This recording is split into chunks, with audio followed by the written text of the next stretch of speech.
think, beyond the fact that people have been arrested in this area, there are a lot of people who are on this side of the immigrant population here and, try to help in all the ways they can, and a fund is even being started to try to address those things as they arise. But I had a couple of questions. One is, it seems like they target the men of the family. I guess, I don't know if there's some reasoning behind that. And then also, could you talk about the application process, how complicated it is, how long it might take? Has it changed and gotten more complicated under the Trump administration? For the visa? To apply for citizenship. Oh, yeah, so the citizenship process of going from a permanent resident from a green card. It takes, that process is ongoing, the naturalization process. There's no question, and I can tell you the people, I was in DHS up until the 2017, and the person who now runs Citizenship and Immigration Services, Francis Cessna, I could perfectly, in the same way, the same one, the Commissioner of Customs and Border Protection. These are very dedicated career civil servants. On the naturalization, but they are following policies that are quite different from the policies that were being pursued during the Obama administration. But in terms of citizenship naturalization, I have not heard that there is a big change in that. The problem is much more at who's getting the visas, which countries are open to visas, and this enforcement issue that I think is a big problem. There used to be policies that would direct officers as to how to exercise their discretion on who should be arrested, where you should make decisions to deport. Those policies actually have been changed, and officers have a lot more discretion to wave the wand as opposed to operate according to a set of policies that are determined at the political level. But in terms of, I haven't heard that there's a big change in citizenship naturalization proceedings. How long does it usually take? Well, it typically will take a year and 14 months. However, there's a tremendous backlog for Oh, Mexico. there's a long backlog, but you can, I know this because I'm actually helping someone get naturalized in San Diego, and it's about a year that processing has taken place. Alan, your thoughts on why it seems that the breadwinner, who appears to be no security risk, is taken? Well, this is what I say, when you have this duality in the approach. On the one hand, he's here illegally, therefore he's subject to enforcement action.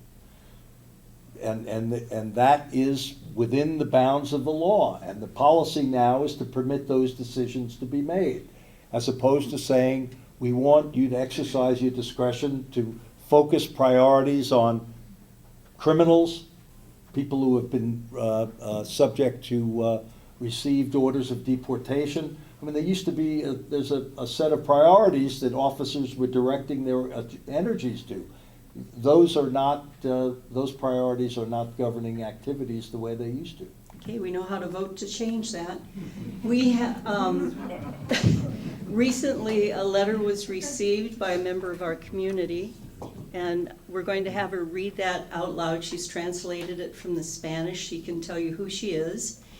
And this is as much for the audience as it is for Alan, to give you an idea of the impact of an arrest on a family. So this is the story I'm going to read that was given to me. Can you stand up, Bea? Sure. Still short either way. Okay. I am a mother of 6. My 2 oldest are on their own, and my 4 youngest are with me. My son is 17, my 2 daughters are 12 and 7, and my baby is 1 year and 9 months. It has been very difficult for my children and I to go through this a second time. My 5 older children's biological father had been deported several years back. I have to wake up every day with fear, with precaution when I go out. I have to do this every day. I have to say goodbye to my children every morning and not know if I'll be coming back to them. Coming back home being able to hug them, that is the most difficult part. And to think that I had the second opportunity to meet a person that was kind and wanted to be with me, knowing that I had children already and he loved them as his own, always making sure they had what they needed and taking care of their needs. He worked really hard for them, and we worked really hard this year. We have worked so hard this year to save up and prepare for the winter, for when we don't have much work and we don't have to worry. And with the savings that we had, we could pay for the house expenses, electricity, rent, heat, and other things. To just think that the time has come when work is coming to an end, and we spent several months not worrying about what we were gonna do. But now I'm worried because my husband is not with me. Being that he is detained for being undocumented in this country, and now we wait to see what the decision will be from the judge. From the savings that we have nothing left. All of this is used to pay for the lawyer to see if he can stay here with us. Now that my husband is not here, I have fallen behind on the bills, and I'm afraid I won't be able to do it on my own. I can't go out and look for work because I don't know how to drive in the snow. It is sad to not know how to explain to our children that what they have been wishing for Christmas, we won't be able to go through again this year. We were spending so much time working that we hardly spent time with them. We did really good not going out, not taking them out to eat, because we were trying to save as much money as possible to be able to fulfill their dream. They had been asking us to take them to Disneyland, and we had finally saved enough money to take them. We had told them that after we were done working, we would take them on their dream vacation, but now that is impossible. Thank you all for your help and kindness and your prayers. And also, we also have a fund that we started for many of the families who may need help, so if you wanted to contribute, that would be appreciated. Thank you. Thank you, Beatrice. My own. Alan, you can certainly comment on that and answer the question, how are we going to solve this crisis? So this is the conflict that has come out in some of the dialogue we've had before, a humanitarian situation that people of goodwill respond to with sympathy and the desire to want to help. On the other hand, we have the rule of law, and I know, and they are in conflict.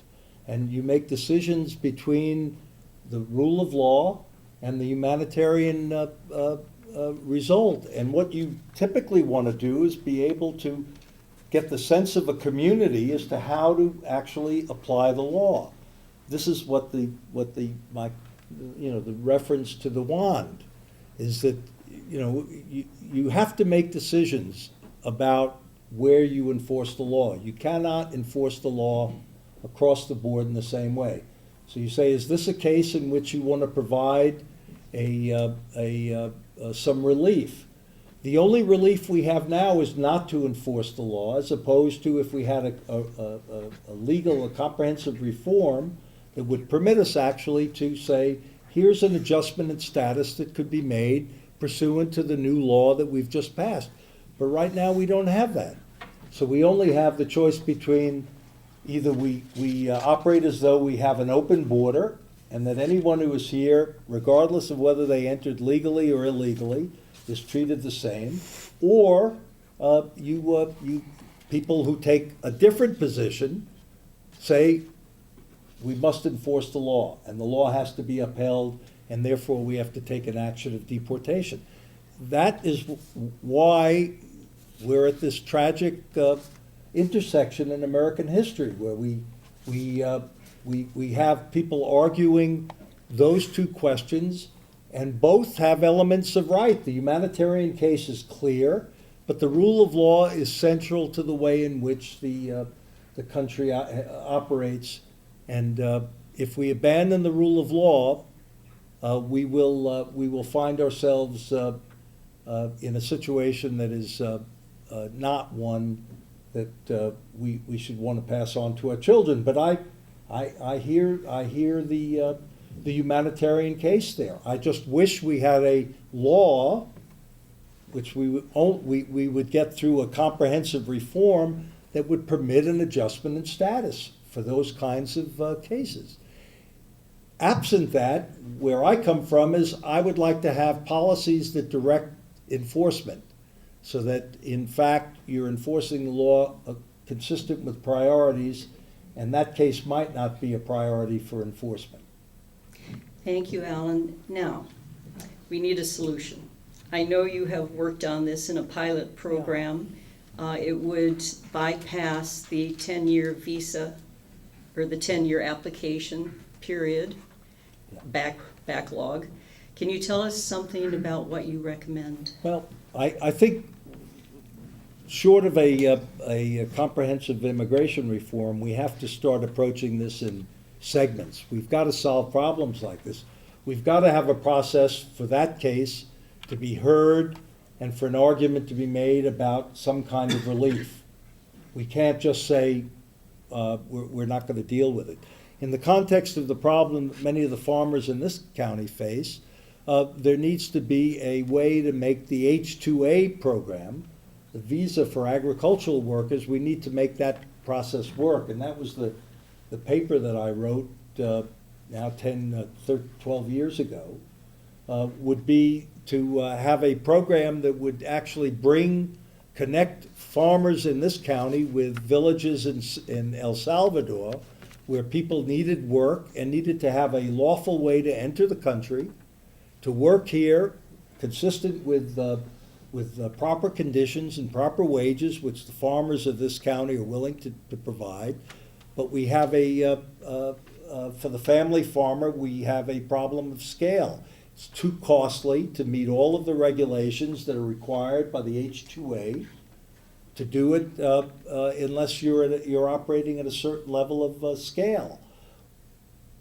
Part of what we've been discussing today is building a cooperative venture that would permit family farmers to join together and develop something that they could each bear some of the costs of, but that would permit farmers to bring people in to help them bring in the crops, to harvest the crops, and to do it in the kind of way that we saw over the last 25 years with many undocumented workers.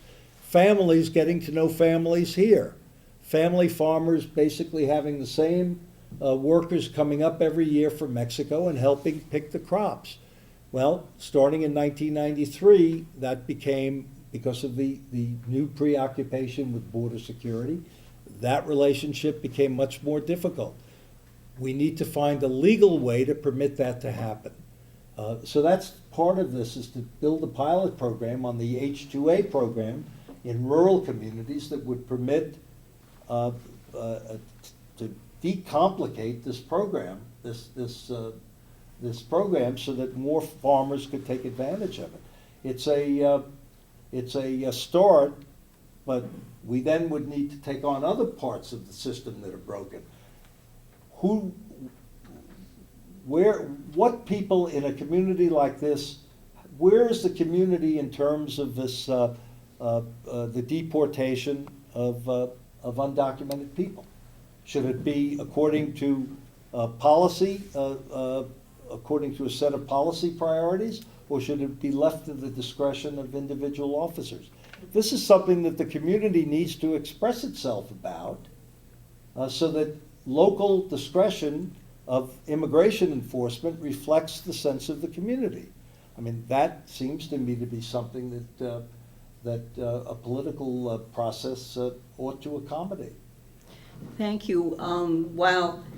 Alan, when we've been talking with Alan, and we have tried to get a representative from ICE, from the Detroit office here to do a program, and they did decline, is that he is suggesting we work through perhaps Debbie Stabenow to get a person up here to talk with a small group to do exactly this, to say this is the distress and division within our community. Can we get your help? So the reason, Sue, that would not happen now, and the reason that the ICE representative is resisting to coming up here, is that they're in a position where they can only say the law requires the deportation of people who are here illegally. you know, I'm engaged in this dialogue, and I probably would have done it if I were still the Commissioner of Customs and Border Protection, because that's the kind of person I am, and I want to be completely honest and candid, but you can't blame the government officials who, that's why I'm suggesting you do it in an informal, off the record, not so much off the record, but in a private setting, so that the community can express itself, and the official can offer comment without being in a position where they have to say, you know, the policy of our government is that if you're here illegally, you will be deported. And that's all they really can say. And that's what they would say until but I'm suggesting a more informal discussion, so at least the ICE leadership in Detroit would be able to go back and say, look, don't shoot the messenger, but I'm telling you that the community in Traverse City feels this way about, or at least a large segment of the community feels this way about immigration enforcement. That would at least go up through the chain and might have an impact. But, you know, I'm just saying, don't be too hard on the public official the ICE official who says, why should I come up here and get into a dialogue like this when you know, I have all I'm going to tell you is what our policy is. Our policy is that if you're here illegally, you should be deported. We have a time constraint. Alan's hosts need to whisk him back to Traverse City before 9 o'clock, but I wanted him and you to have time to talk one-on-one, even if ever so briefly. So I don't think, would you mind coming up and talk? Well, do you have a quick question? Does anybody have the microphone? We have Father Wayne and we have another gentleman. What do you think? What do you think? Can we go till 8:30? Yeah, we can go to 8:30. We'll make it to our next venue at 9. Don't get any Watch your tickets. speed limit, though. Well, Thank you. Yeah, we know what spot to watch out for. I had my hand up for a while, and so a few more points came up, but I'm going to do really quick on them. One, a little bit ago, Ellen, you mentioned about two choices: open borders or deport anybody. No, I said it was open borders or the rule of law. Oh, the rule of law, thank you. Nobody is arguing for open borders, and I think that there is another choice, and we even had it up until a few years ago to some degree, enforcing the law with compassion. And you've been referring to that, but I think that's a choice. I mean, ultimately, I'm a Catholic priest, and even the entire Catholic Church is saying the only solution is comprehensive immigration reform. And well said, because I don't hear that often, particularly from the federal agents. But in the meantime, until we have that, the only thing that is humane is enforcing the law with compassion. And we have lost that now. One point of correction, I would humbly suggest consulting an immigration lawyer about the visa process for people from Mexico and for the Northern Triangle and all of that. I think you'll be surprised to learn that it's utterly impossible for a whole lot of people to even apply for a visa. And when they can, waiting times are very typically 20, 30 years and so forth. And we're talking from beginning the process, not from having a green card. So just on that point quickly, the visa officers, State Department has consular affairs officers. If one of the judgments that the consular affairs officer is making is when I apply for a tourist visa, the question is, am I intending to come to the country through a tourist visa and really stay in the country? And therefore there are certain requirements that they want to see certain indicia that this is not an intending immigrant. So that's not 20 or 30 year wait, that's being rejected for a visa. And yes, many people are rejected for visas Yeah, we're on that talking about ground. an immigrant visa, not the tourist visa. Oh, the immigrant visa is that's correct. Right, that's what I That's think was correct. being asked before, if at all possible, because for many it's not. H-2A visas have a lot of issues that they're not a panacea. They do separate families. People who come in with H-2A visas have no insurance, and there's currently no opportunity for them to immigrate. There's no provision. And so many, including the Catholic Church, are arguing that if we need to develop a type of visa that will allow a person to bank something to be able to eventually immigrate. And I think we need to keep that alive in the argument as well. And lastly, when I brought up the NAFTA treaty before, I was not looking for a business perspective on it, but rather most commentators realize that the fortification of our borders began in anticipation of the implementation of the NAFTA treaty, which went into effect on January 1 of 1994. And that began a whole series of problems that made it increasingly difficult for poor Mexican families to survive, often required them to leave their rural dwellings and migrate to the cities where pay was very, very low, conditions were very poor, et cetera, et cetera. And it was that NAFTA treaty where money could flow, products could flow over the border, but labor could not. That was one of the things that caused the problems that we have now. And I think that one thing that John was trying to refer to before is that our nation does not often, does not at all even take ownership of problems that we have caused in Mexico and other countries, and are now pointing fingers at people in those countries as if they were the creators of the problems. Thank you, Father Wayne. Would you like to respond, or we will go to the next? Just the only issue I would take is we should debate the effect of NAFTA. I can assure you that there was no, at least to the extent that I was present at the creation, nobody sat down and said, oh, because of NAFTA, we're going to start Operation Gatekeeper in San Diego. What started Operation Gatekeeper in San Diego was very much the political situation of Proposition 187, which was Pete Wilson's re-election campaign. So, that's a conspiratorial theory that actually we should debate, because I think that proves too much. Okay. Thank you. One last question. This isn't so much a question, is regarding your comment about making changes to H-2A. Agriculture has really been trying to get this to happen, to make changes, because right now we'd love to be able to have somebody come in and be able to work for a number of different farmers. They can't. You either have a couple of different forms. One where they can just come and work for you.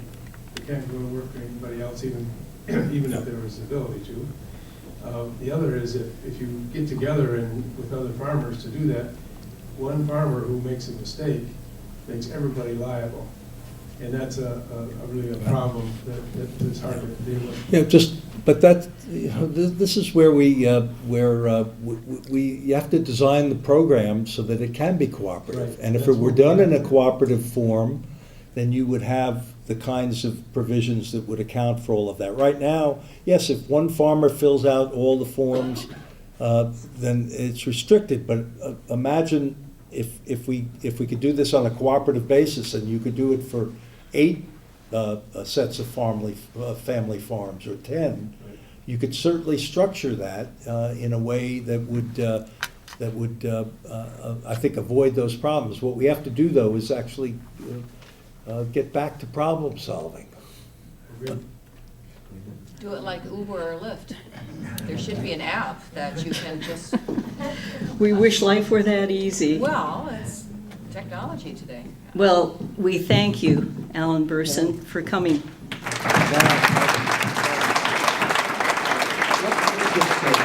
Yes. You know, this is. I thank you, and this is the kind of dialogue that is so lacking in our country today. This is the kind of discussion in which reasonable people can disagree, but be civil and express the points of view and try to find the common ground that permits us to go forward. So I thank you. You know, this is the kind of reaffirmation of my faith in American democracy that we all have to start pressing. This is the community we have to reclaim in our country. So no, I appreciate the opportunity, and I thank all of you for your interest and your willingness to dialogue, and for your welcome to your community. Thank you.